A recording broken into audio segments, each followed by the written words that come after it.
आज हम देखेंगे संलग्न आकृतियों के परिमाप से जुड़ी कुछ मिथ्या धारणाएं और कुछ साधारण गलतियां।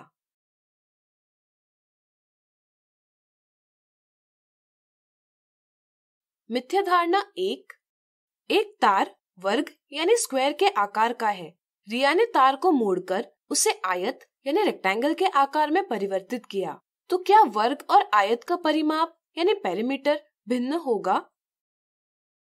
किसी बंद आकृति की परिसीमा यानी बाउंड्री की कुल लंबाई को उसका परिमाप कहते हैं। कुछ बच्चे सोचते हैं कि यदि तार के आकार में परिवर्तन हो रहा है, इसलिए परिमाप में भी परिवर्तन होगा। चूंकि यहाँ वर्ग के आकार को आयत के आकार में परिवर्तित किया गया है, इसलिए वे सोचते हैं कि वर्ग और आयत का परिमाप भिन्न होगा। इसलिए वे जवाब देते हैं ऑप्शन 1, जो एक गलत जवाब है। यहाँ तार के आकार में परिवर्तन अवश्य हो रहा है, लेकिन लंबाई में कोई परिवर्तन नहीं हो रहा। इसलिए आयत और वर्ग दोनों का परिमाप समान होगा, यानी कि ऑप्शन 2 सही जवाब है। मिथ्या धारणा 2, निम्न दर्शाए आकार का परिमाप क्या है? दर्शाया आकार वर्गांकित कागज पर बनाया हुआ है। परिमाप ज्ञात करते समय कुछ बच्चे आकार की भुजाओं के अनुदिश स्थित वर्गों की गिनती करते हैं।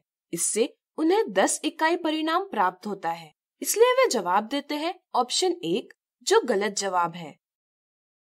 परिमाप बंद आकृति के चारों ओर की दूरी है, इसलिए हमें इस आकृति की सभी भुजाओं की लंबाइयों का योग करना होगा। योग करने पर हमें इस आकृति का परिमाप प्राप्त होगा 18 इकाई। इसलिए दर्शाए आकार का परिमाप 18 इकाई है। इसलिए ऑप्शन 2 सही जवाब है। अब चलिए देखते हैं कुछ साधारण गलतियां।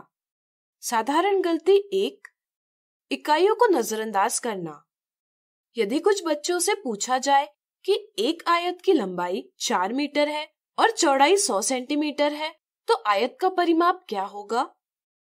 तो वे आयत का परिमाप बराबर 2 गुना लंबाई धन चौड़ाई बराबर 208 मीटर प्राप्त करते हैं, जो एक गलत जवाब है। वे परिमाप ज्ञात करने से पहले आकार की लंबाई और चौड़ाई की इकाइयों को समान नहीं करते। जैसे कि यहाँ आयत की लंबाई मीटर में है और चौड़ाई सेंटीमीटर में है, इसलिए पहले हमें लंबाई और चौड़ाई की इकाइयों को समान करना होगा। चूंकि 100 सेंटीमीटर बराबर 1 मीटर है, इसलिए आयत की चौड़ाई है 1 मीटर। इस प्रकार आयत का परिमाप है 2 गुना 4 धन 1 यानी कि 10 मीटर। प्रश्न को ध्यान से पढ़ने से इस प्रकार की गलती से बचा जा सकता है। साधारण गलती 2, आधा प्रश्न हल करना। यदि कुछ बच्चों से पूछा जाए कि एक वर्गाकार खेत की प्रत्येक भुजा की लंबाई 20 मीटर है, तो 140 रुपए प्रति मीटर की दर से बाड़ लगाने पर कितना व्यय होगा? तो बच्चे वर्गाकार खेत का परिमाप ज्ञात करते हैं। 4 गुना 20 बराबर 80 मीटर। वे प्रश्न को आगे सरल करना भूल जाते हैं। जैसे यहाँ वे परिमाप तो ज्ञात करते हैं, परंतु बाड़ लगाने का व्यय ज्ञात करना भूल जाते हैं। इस प्रकार की गलतियों से बचने के लिए प्रश्न में क्या पूछा गया है, इसे ध्यान में रखते हुए हल करना चाहिए। यहाँ बाड़ लगाने पर व्यय होगा। आज हमने देखी संलग्न आकृतियों के परिमाप से जुड़ी कुछ मिथ्या धारणाएं और कुछ साधारण गलतियां।